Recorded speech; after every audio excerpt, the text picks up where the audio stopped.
Good morning mga kasolar. Share ko lang yung installation Evo HMT. So what I did is to replace the micro inverters and connect all the 12 300 watt panels. This is 2014 panels.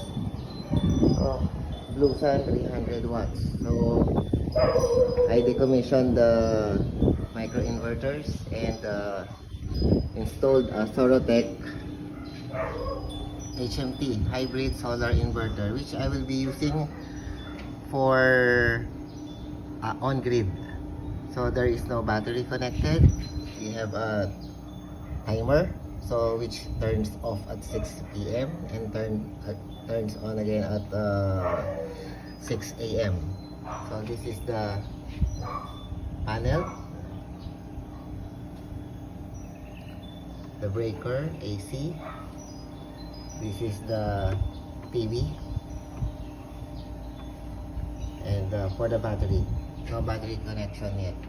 So for the HMT, it's a simple connection. So under settings, 11:55, enter. So this is the setup mode, work mode. So charging, we don't need charging. Load, there is no load connected.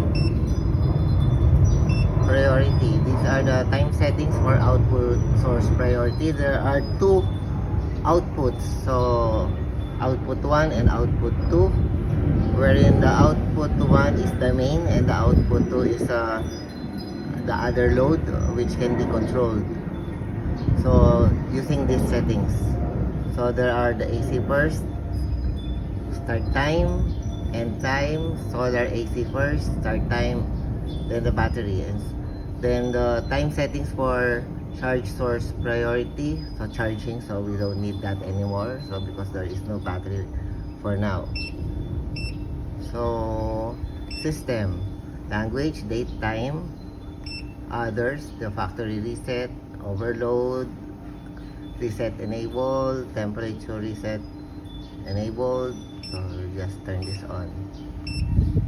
Okay, language, English or Chinese.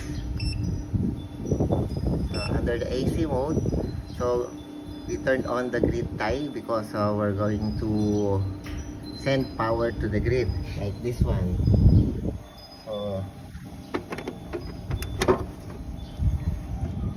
it is exporting to the grid 1100 watts for now because it's a cloudy day.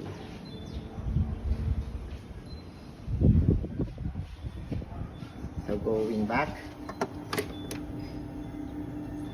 so there are no other settings to set up.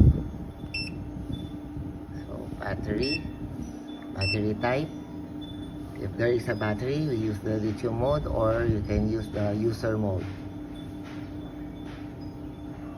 There is the cutoff state of charge, 10%, but we're not using battery for now, so these are just basics. Battery parameters, so no battery yet. So maximum charging current, I just set it at 30 amperes. AC charging current, just 2 amperes, just to support the charging the battery if ever it hits low band. So voltage, point back to AC, normally I use 50 volts. Back to battery, 54 volts.